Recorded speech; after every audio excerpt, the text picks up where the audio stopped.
Thank you. It's my pleasure to chair this session today. My name's Shahid Ahmed. I'm the National Clinical Director for Cardiovascular Disease Prevention, and I'm also one of the NHS E&I Medical Directors in the South East region. I was recently asked by one of our AHSN medical directors, Shahid, why are you so passionate about this blood pressure project? And I sat down and I thought, and I reflected, and I thought, what I'm really passionate about is saving lives and reducing health inequalities. It just so happens that cardiovascular prevention is the best and fastest way to do that. And also, particularly at this point of the pandemic, the other thing that long-term conditions management does, it helps reduce disability, particularly through hypertension management, and therefore actually takes a lot of the pressure off our social care colleagues. So I think this programme is a really, really important programme to support colleagues in terms of their ability to manage long-term conditions as effectively as possible, and to help people manage their own conditions at home as effectively as possible. So today's session is in two parts, part one and part two. I'll be chairing the first part, part one, and that's mainly for our people who want to go in terms of Wave 2 sites, in terms of proactive care at home. And we've got some fantastic learning from brilliant people, particularly those who've been working on the Wave 1 sites. So I'd really like to thank you all for having come. I'll go through some housekeeping before I hand over to the main attractions. So the housekeeping is that if you could all kind of stay on mute and keep your, it's about to come up. If you could all stay on mute and keep your cameras off, that helps everybody with background noise and distractions and protects bandwidth.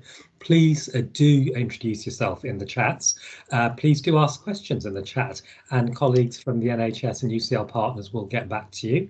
And this session is being recorded and will be made available afterwards on the NHS Futures and UCL partners websites. So without further ado, I'm going to introduce you to Matt Kearney and Tim Strawn, who are going to give an introduction to the programme. Matt is Programme Director at UCL Partners and my predecessor as the National Clinical Director for CVD Prevention. And Tim is the NHS England and Improvement Director for NHS at Home. So without further ado, over to you, Matt. I think, Tim, are you going first? Yeah, thank you, Shahid. So yeah, I'm just going to give a very high-level overview, 2 or 3 slides, and I'm going to hand over to Matt, if that's okay. So we could just move to my first slide. Thank you. Excellent. So yeah, so just to set this work in the sort of the broader context of the NHS at Home portfolio of work, which is an area that was set up during the pandemic and in response to the pandemic, really around how do we really help people to support themselves at home, using technology where appropriate, and to really drive a step change in the way we deliver services. And we did a huge amount of fantastic work, thanks to colleagues across the country, AHSNs, multiple organisations working together. We had an amazing experience in terms of using oximetry at home and COVID virtual wards, which we're now looking to build out from, and using the positives of the pandemic to accelerate the pace of change and transformation of services and pathways. So we're at the heart of this, have got a personalised care approach. So we're very much doing this in a personalised way. And we very much want to do this, as Shahid says, as an opportunity to, tackle inequalities, but really drive through making sure people do get the right access to the most appropriate targeted care. So we could just move on to the next slide. So we aren't a new programme. We are here to enable and sort of be a delivery mechanism, a change mechanism, if you like, for existing priorities that all systems, all parts of the country are facing. So we're very much aligned with the sort of 5 major practical changes of the long-term plan as shown here. So essentially, we're all about boosting out of hospital care, so care close to home as much as possible, or in people's homes as much as possible.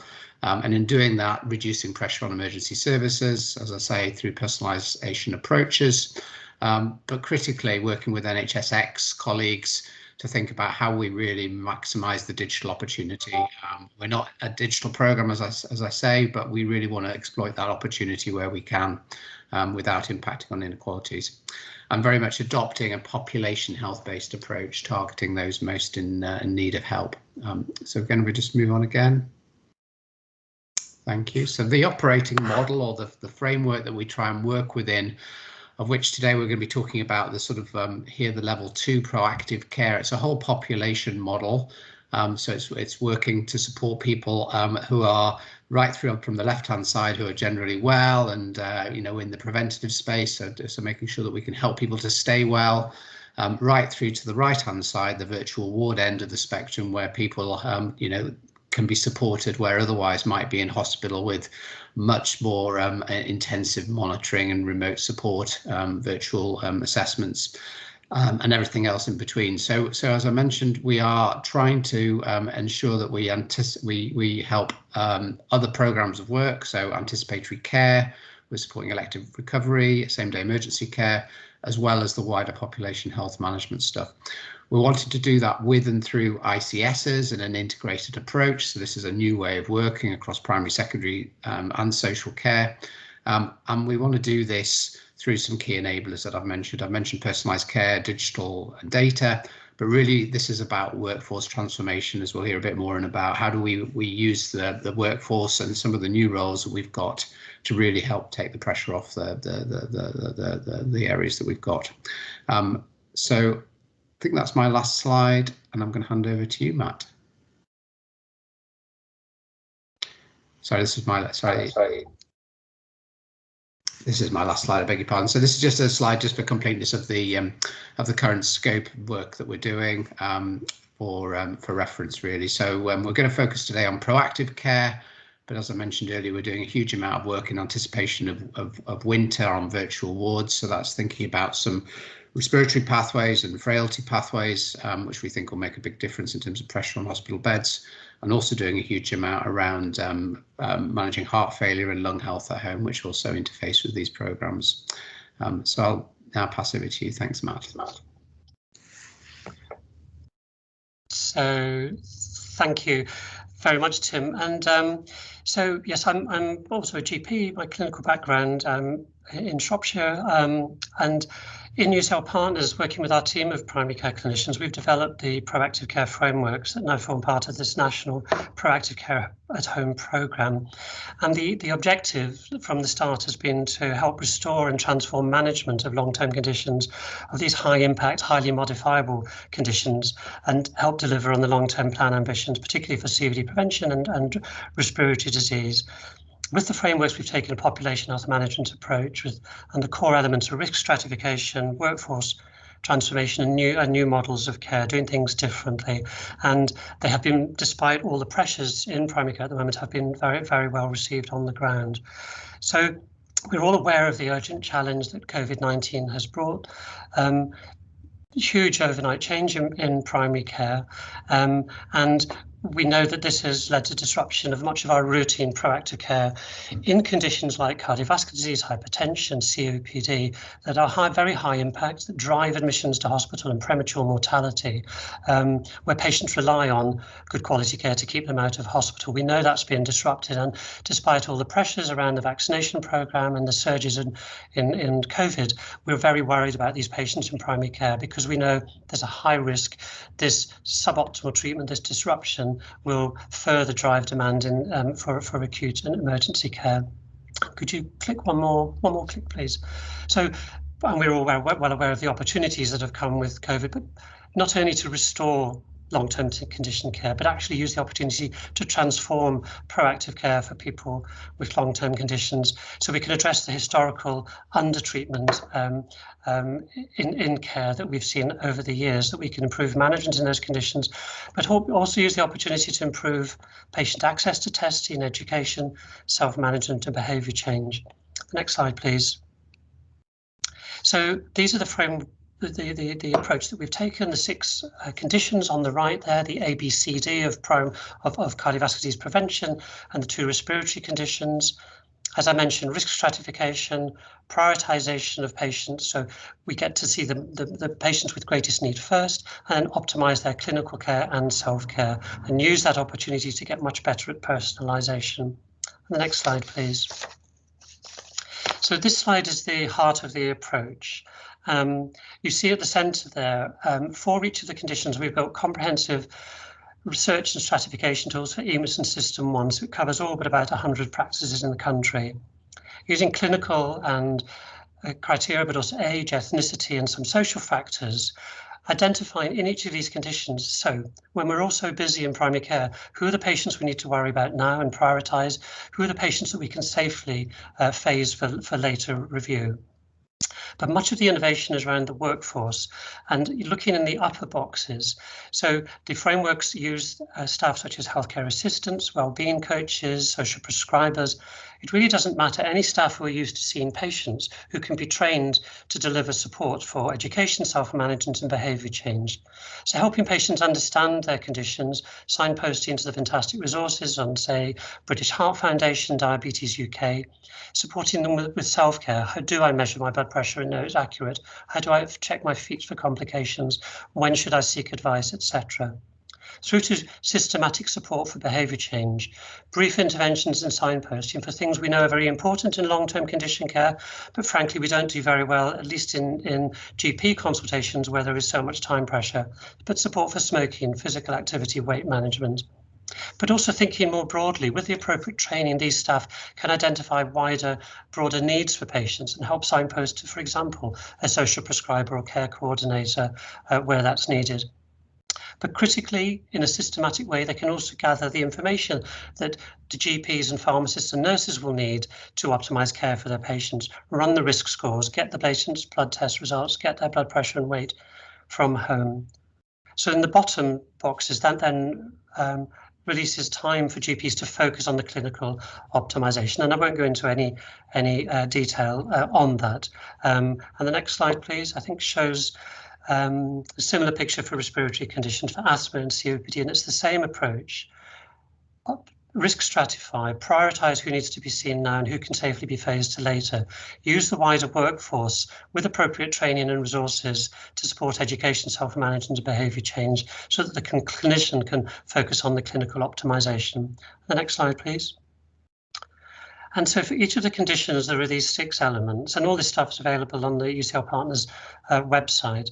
There are and all of it free. The stratification tools for EMIS and System 1 are built. The frameworks include pathways that are not blueprints, but pathways for local adaptation that help prioritise patients for follow-up, support doing what we need to do remotely, but also helping other staff, such as healthcare assistants and link workers, to deliver these wider aspects of care. And we've developed scripts and protocols and training guides that help support these other staff in delivering the support for education, self-management and behaviour change.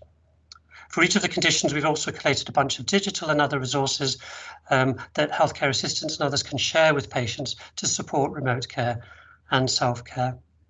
But critically, as number 6, we identified from the start that it is not enough just to put out resources to support local systems, even if they're very good resources. If we want this to be embedded and sustainable and to tackle not worsen health inequalities in the inverse care law, then it needs local support for project management and local clinical leadership. And that bottom box is also critical too, that our focus has been much less on the what to do in these conditions. We pretty well know that. Our challenge over the many years has been actually how do you do it in real world general practice? Next slide, please. And I'm just going to flip through some slides very quickly, and you'll have them receive them after the presentation. But just to show the picture, really, this is what the pathway looks like for blood pressure. So the top boxes are about the stratification, based principally on last recorded blood pressure, but also ethnicity and age. On the right, in the green box, you see these are the patients who've got hypertension, but their blood pressure is normal. So they don't need to see a clinician for their blood pressure, but what they do need is support for education, self-management, behaviour change, which can be delivered by these trained staff such as HCAs, showing people how to take their blood pressure, checking on their medication adherence, identifying the red flags, for example, the patient with hypertension and cardiovascular disease who's not on a statin or an appropriate statin. And those staff can also provide the same interventions for education, self-management and behaviour change to all the other patients at higher risk, who the clinician needs to optimise their care. So that again reduces the amount of time the clinician spends releasing capacity to optimise care. Next slide, please. So an example of John, who's got hypertension and type 2 diabetes, comes into the high risk groups for both. He's not on a statin, he's on insulin, he's got a blood pressure machine, but it's in the drawer after his niece bought it for him and he's not too sure how to use it. So the healthcare assistant or link worker would have phone and video consultations with John, taking a personalised care approach, providing information and signposting to the Diabetes UK and BHF websites, sharing specific videos on how do you measure your blood pressure and know that it's accurate, how do you check your pulse to make sure you're not in atrial fibrillation, how do you send in the results.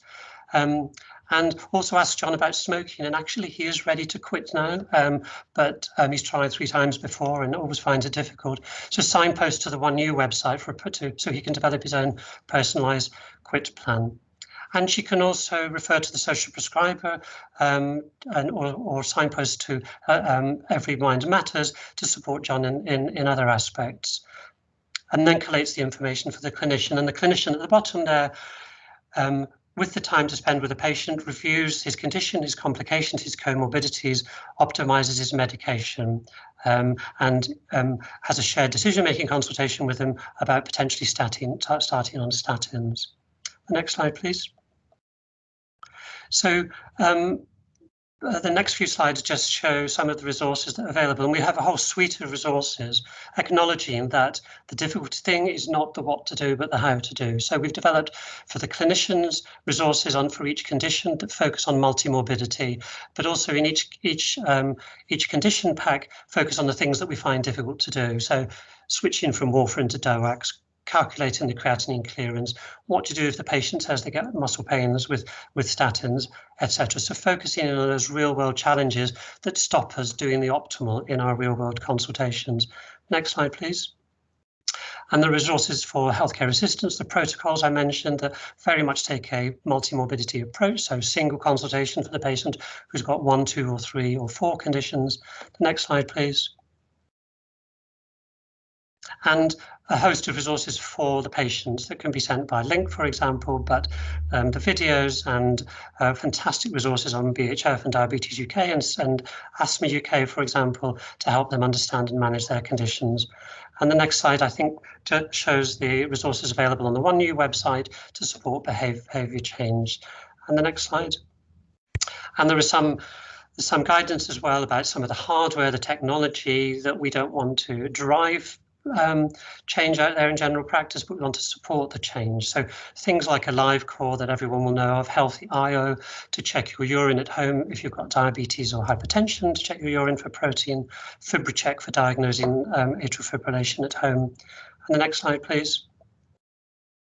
So despite all the challenges in primary care, the frameworks have been really well received by GPs who are supremely busy like never before and struggling with morale. And it's because they're recognised not as a new thing to do, but a way of restoring business as usual, doing the stuff we're supposed to do for the patients that we're worried about, but in a way that releases capacity for GPs and other clinicians. You're going to hear about the 4 pilot sites, the great work going on in Cheshire and Merseyside and Leicester, Leicestershire and Rutland. And of course, today is a conversation for new ICSs joining. The next slide, please. So I think that this is absolutely my last slide. But the frameworks are about supporting GPs and their teams to do things differently, restoring and transforming care by risk stratifying, prioritising and using the wider workforce. And as an innovative way, a real world way of optimising clinical care, helping GPs to meet all their targets, which are very important, but also improving population health outcomes and targeting health inequality. So I think we're at the start of a journey, but huge potential to support primary care as it goes through this transformation. So I'm not sure what I did to the time. I apologise if I'm late, Shahid, but thanks very much indeed. Thank you, Matt. Thank you, Tim, for a superb overview. And now we get some insights from local areas who've actually done it. So the first insight is from Cheshire and Merseyside. So it's my pleasure to introduce Julia Reynolds, who's the Associate Director for Transformation at the Innovation Agency.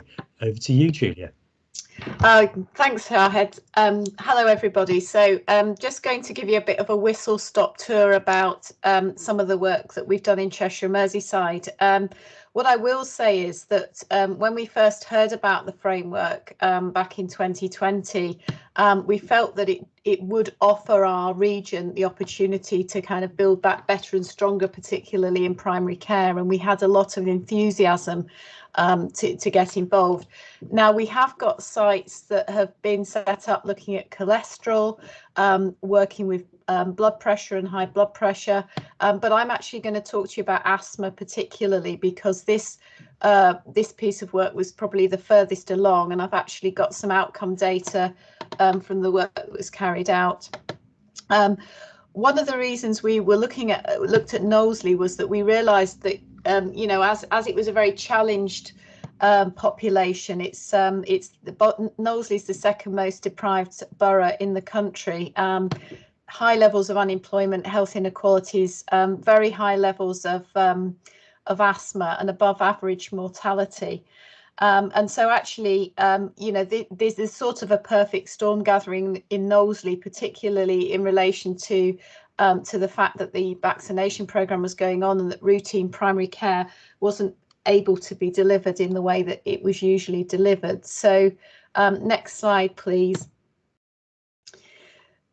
So essentially, there was a partnership that came together on this. It was actually a piece of work that should have happened before COVID, but because of COVID, it couldn't happen in the same way. But actually, once we came together and we presented the proactive framework, it provided a means to help the project happen. So essentially, we had the opportunity to work with partners at AstraZeneca who'd actually provided some funding for the project, and a very enthusiastic team at Liverpool Heart and Chest who trained up physician associates and had a senior respiratory nurse who could oversee the project. And we had a federation of GPs who were very keen for the work to go ahead to support their patients in Knowsley. So 5 GP practices over 11 sites.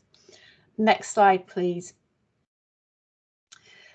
One of our, we were just basically wanted to make sure that it was integrative. So we're actually, although we had lots of partners involved, it was very much grounded in the practice and the practice needs. So the respiratory nurse who was supporting the work was, as well as helping see patients, was training up staff in the practices. The physician associates were involved as well, and they were playing a role with finding the patients.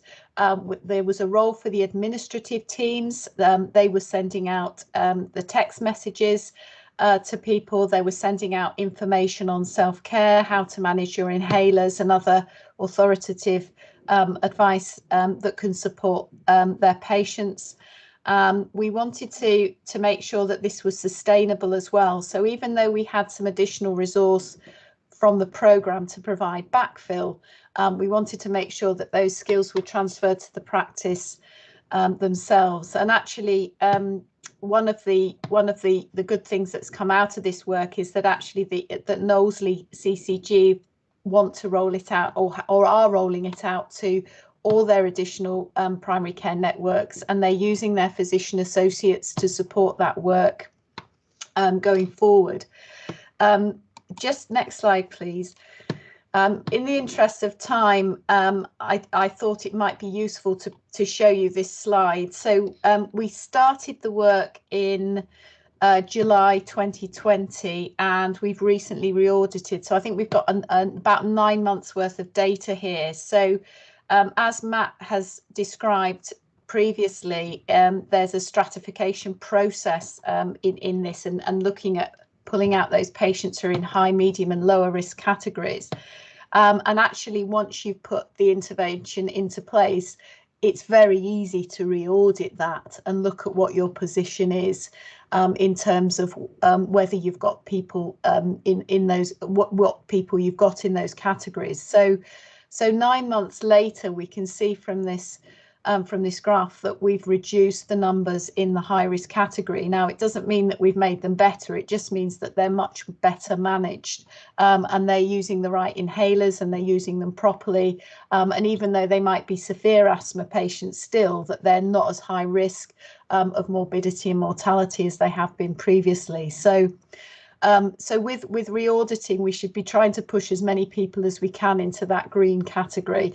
And we can see that the green's gone up, the amber's gone up slightly, and the red has gone down significantly. It's reduced by half.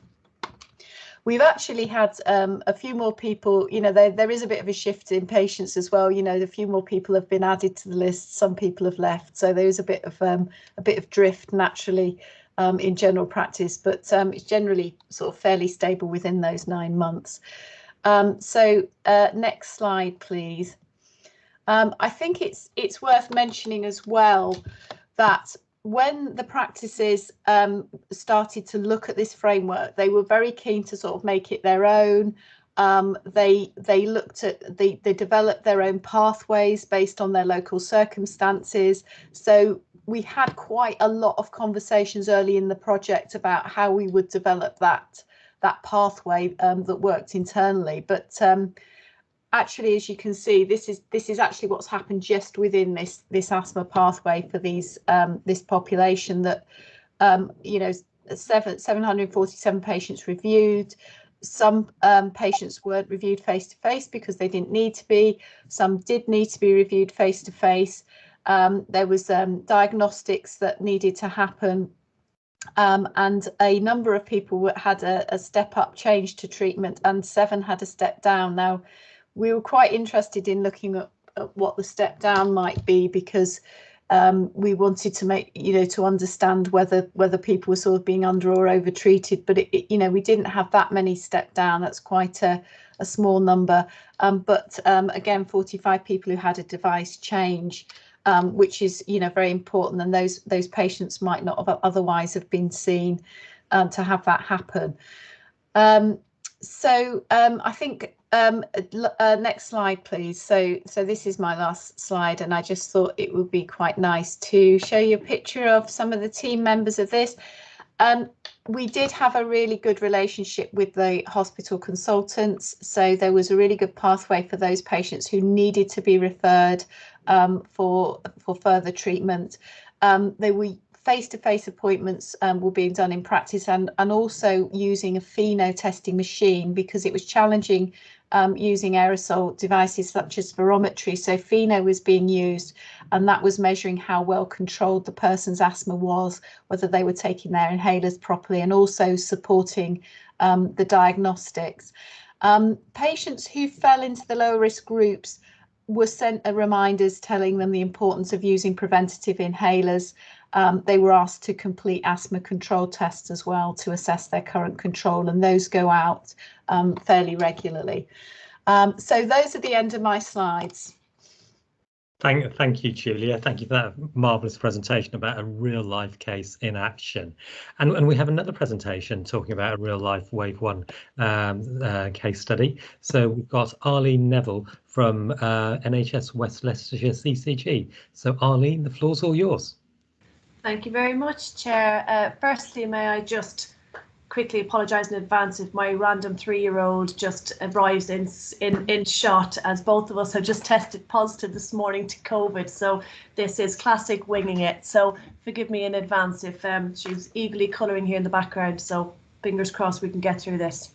So thank you all for this time to, I suppose, reflect and look a bit backwards on where we got to up until now in regards to our delivery of proactive care at home across Leicester, Leicestershire and Rutland.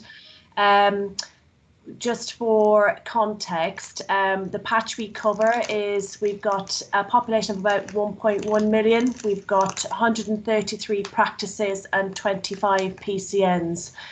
And if I request control, would that be convenient? And then I can, if that doesn't throw anybody sideways, apologies. Great. So next slide, if possible. I can't see the control pad. So if we can go to the next slide, please.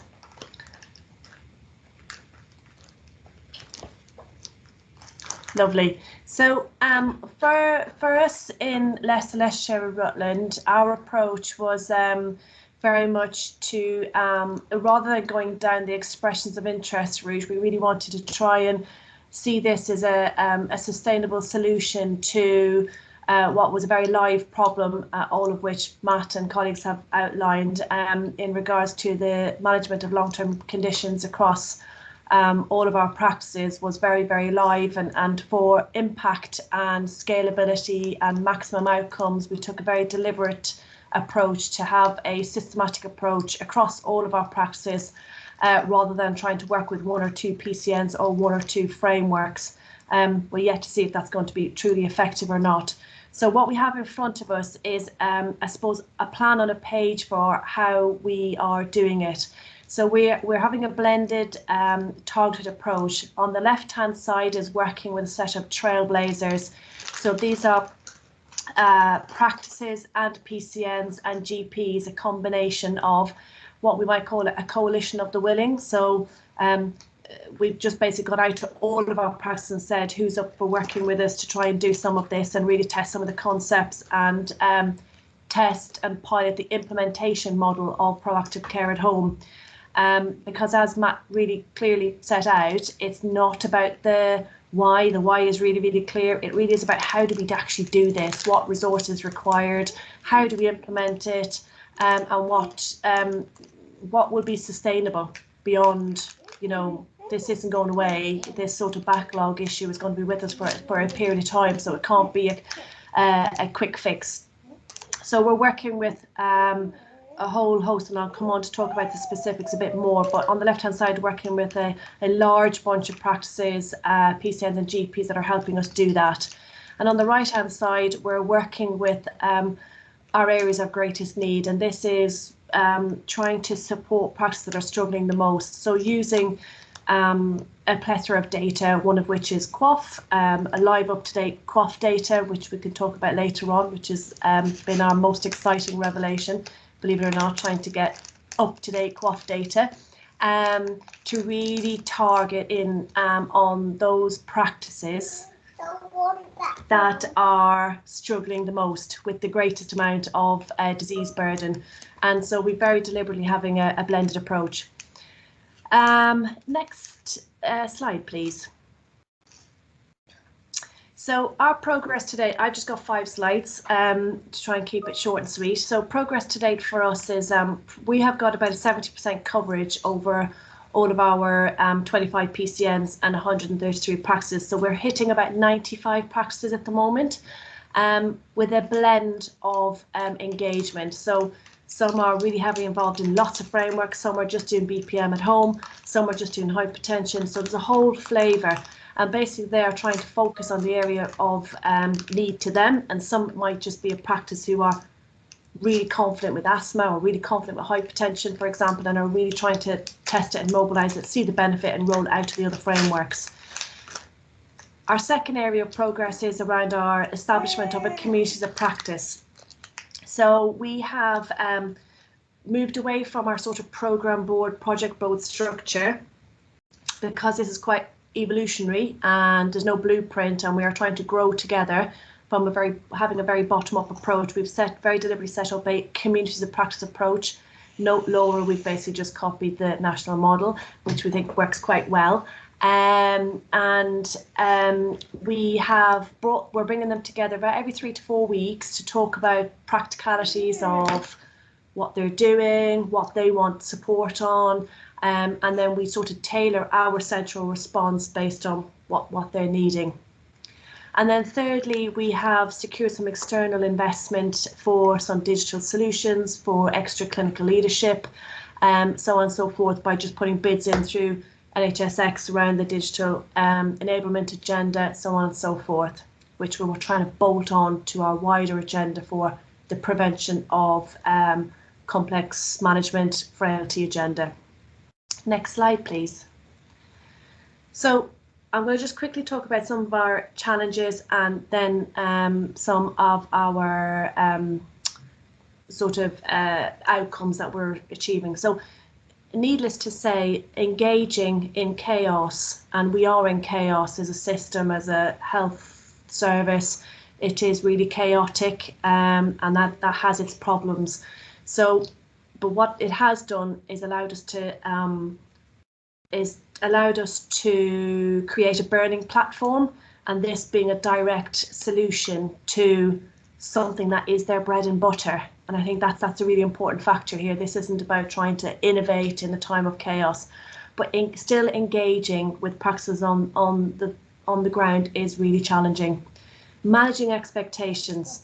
So this is a marathon, not a sprint. People have heard me talk about this before. It's really important for us in LLR to treat it as such. So the proactive care at home should complement a wider agenda around complex disease prevention, long-term conditions backlog work, resilience initiatives. It's not a silver bullet. So managing expectation around proactive care at home is a continuous battle. We're trying to say it has its limitations, it has its parameters, and it needs to complement a wider agenda. And something really specific, blood bottle shortage. It is a challenge. We have, when we're saying proactive management of patients with long-term conditions will inevitably need some form of bloods. There has been a reluctance. It is easing off. Mama, there's a butterfly there. There's a butterfly, everybody. I hope you all heard that. That's fabulous. Yes, lovely. So, thank you for the smiles. I need sanity today. So, blood bottle shortage. Whilst it is easing off, has proved difficult in regards to trying to get some traction in some of these areas. So fingers crossed that will ease off and our supply chain shall start being reinstated. Digital inequality, we do need to be careful that we are not going to widen this gap by trying to make this very sophisticated offer for remote monitoring, very inadvertently directed to those that are most willing to receive it and not necessarily those that most need it. So next slide, please. So some of our, and this is a global sum, we could show this to cut it many different ways, but basically as a snapshot review of how proactive care at home is supporting our backlog agenda in LLR. We set a trajectory. Mommy, this black pen turns to purple. Lovely. I can't even mute her either because I need to keep talking. Sorry. So we can see we've set a trajectory of basically this is QOF, which is in our backlog. We're going to try and reduce it down by about 40,000, and starting from June, we are seeing that practices are really stepping up, turning QOF back on. We can also see variation is less with practices that have actually implemented proactive care at home. So we could talk all day about that data, but it is looking really positive. And of course, as we progress with wider QOF statistics coming through every month, we're getting a really good flavour of what this looks like. It is still early days. But basically what we're saying is there's 179 less, not necessarily patients, because there'll be several patients within that QOF, but things that have happened less since June, which is really great. Next slide, please. So what's worked well for us? So you've heard me talk about a very deliberate, systematic approach. We're trying to drive this with a QI methodology. So we tried to focus in on areas of greatest need, intelligence-driven interventions, so on and so forth. A really strong clinical engagement, can't emphasize this enough. We're really trying to use any investment we've got into support with hands-on support. I draw the face. Lovely. So I'm going to write a blog on this. I feel I need to write a blog on this. So if you're ever going to, present an NHSE form, you might as well have your 3-year-old with you, right? So strong clinical engagement is really, really important. And our real approach to this over the next sort of couple of years is to create those pockets of clinical engagement. So have little networks of pharmacists, networks of HCAs, networks of GPs, and so on and so forth, that are really going to help drive this at PCN level. And so that is building as we trundle along. So, and then the third area is, hello everybody. Okay, go on. recognising that new models of care and innovation needs investing. So this is not going to, we have to recognise the systems that this is going to cost money, and it's going to cost money because we're in a very unusual world. In you know, bread and butter might be bread and butter, and core contract might be core contract, and QOF and so on and so forth. But this drive to liberate practices to do things differently is going to cost money in one way or another. So as a CCG, we recognise that, and we're building it into the longer term incentivisation schemes with practices to support that delivery. So I think that's what we've recognised. And initiate innovation. So the long-term conditions management needs less reliance on the GP. And so that we've recognised that straight off. And so we want to be talking to, with the greatest respect, less GPs from an operational perspective and more from a clinical leadership perspective, and really talk to that wider primary care workforce to support, because they're the ones that are going to be doing this long-term condition management going forward. Next slide, please. Done. Yes, thank you, and I'm so sorry about that. Arlene, there's absolutely no reason to apologise. Blame COVID. Fantastic work, and actually a brilliant presentation, and a presentation which nobody will ever forget. So thank you very much. Brilliant presentation. So now we're going to the question and answer session, where we've got all our previous speakers, plus we're honoured to be joined by Dr. Raj Patel, who's the National Deputy Medical Director for Primary Care. Give us a wave, Raj. There's Raj. OK, so Laura, are you going to be reading the questions out for the panel?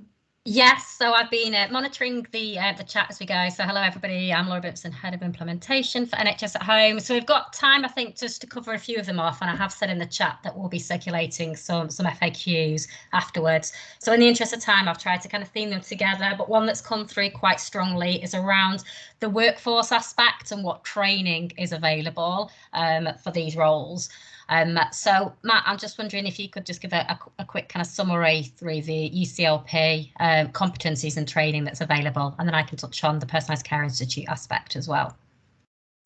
Yeah, definitely, and workforce is absolutely critical. But just to flag that there are a number of critical components. So workforce is one, identifying who your workforce is and their training needs and putting training in place. But secondly is the clinical engagement that Arlene talked about, which is absolutely critical, along with strategic engagement and project management. So those are all absolutely critical to delivery. If you visit the UCL Partners website, you'll see we've constructed a sort of menu of training that is required by the wider workforce, such as healthcare assistants or wellbeing coaches, etc., based on each of the condition frameworks, identifying what is it that a healthcare assistant would need to do to support education, self-management, behaviour change. So there's a comprehensive list there. There are some other training resources, including videos on our website, but we know other AHSNs such as East Midlands are also doing significant work around training. And I think a role for an AHSN or supporting this local work is actually to work with local training hubs so that training is developed and built locally and is bespoke for the local needs. Brilliant, thank you, Matt. So a few more questions that are coming through. So if we don't get a chance to address those, we will do the FAQs afterwards. Another question's come through around how we incentivise practices to do this, and I think that's particularly important in the current context and the pressure that kind of primary care is under. Arlene, I really didn't want to kind of throw a question at you after what you've just done, but I think given kind of the messages you've been given around the QOF and how you've kind of sold this, I think it'd be great to just hear your thoughts on that. Yeah, so I've just given her some crisps, so fingers crossed. So I think the incentivisation, and actually I've just noticed we have our clinical lead, Dr. Rowan, still on as well. So I don't know, Rowan, if I know you're in governing bodies today, but if you want to peep your head in, you can probably talk to this as well. But if you're there, so we have in LLR, and this won't be dissimilar across many CCGs, we've always had some level of incentivisation into primary care over and beyond QOF that looks at things like MDTs, complex care management, care planning, basically stratify your population, do something with them, and that's over and beyond QoF in a nutshell. So what we've been doing is, and what's been particularly challenging this year is that we, up until fairly recently, didn't know when the DESs were coming. So the PCN, CVD DES, personalisation DES, and the inequalities DES in particular, because there's a potential real overlap between how we commission and support primary care with all these agendas. So recognising all of that, and in LLR we've moved to a needs-based funding model, whereby practices are paid based on their level of need with a multiple of factors using socio-demographic figures, care, homes, so on and so forth, and basically their pay is proportionate to need. And what we're trying to do is layer this incentivisation scheme on top of that, which basically says that from April next year onwards, we will have a sustainable ongoing solution to supporting practices to proactively manage their patients in general.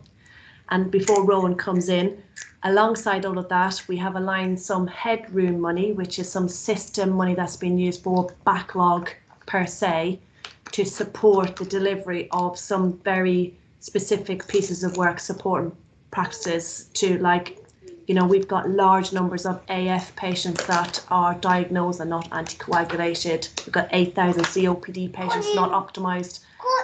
So that aligning some of that money, aligning some of that money to the areas of greatest need to deliver practical care at home is what we're trying to do. Thanks very much, Charlie. So the Chris weren't tasty enough. I was going to say, I think Rowan wants to say a word. I think Matt wants to say a word. Then we'll go to Raj, and then we'll give people a break before the next part of the meeting. Thank you. Come on.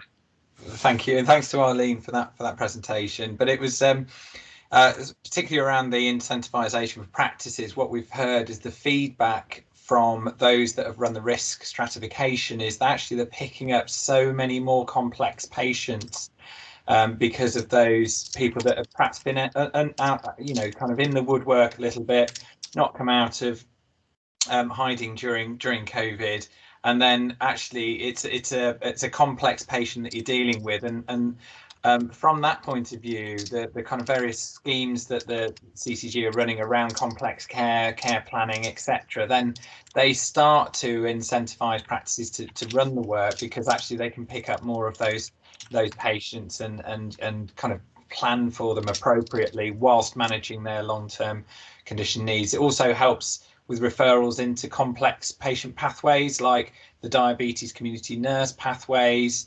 For instance, if you're risk stratting for, you know, kind of high risk diabetic patients, the AF, we have a kind of a really good pathway for AF that's out of, you know, perhaps out of control, elements of heart failure as well. So those are the types of patients that we've found that when people have run the searches, they're actually picking those out earlier, and that is associated sometimes, you know, with some of the current schemes that are running around more complex, difficult patients and trying to care plan for them. Thank you, Rowan. Over to Matt. Yes, and thank you. And just very briefly, it's such an important question about incentives, and I think it's very important, it's very helpful for systems to focus on, so what are the incentives, and what Arlene is describing that they're doing in LLR, what they're doing in North East London is looking at how can we align incentives, the incentives that are there, so align them with the proactive care frameworks, with the stratification approach to improve outcomes. But I think really important for us to remember, even speaking as a GP, that financial incentives are really important, core to our business, etc.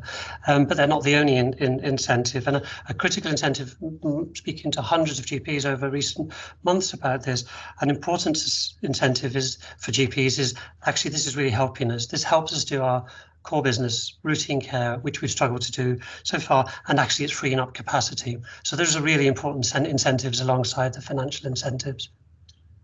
Thank you, Matt. Raj, some reflections. Yes, so thank you for that. I think, really, I'm probably just going to sum up what's already been said.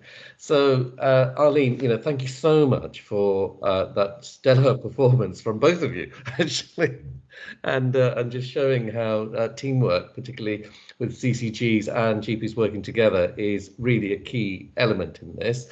So CCGs really need to manage that population health kind of part of it, whilst allowing GPs to do what they do best, but allowing some sort of flexibility in the system so that you are effectively pump priming this sort of scheme.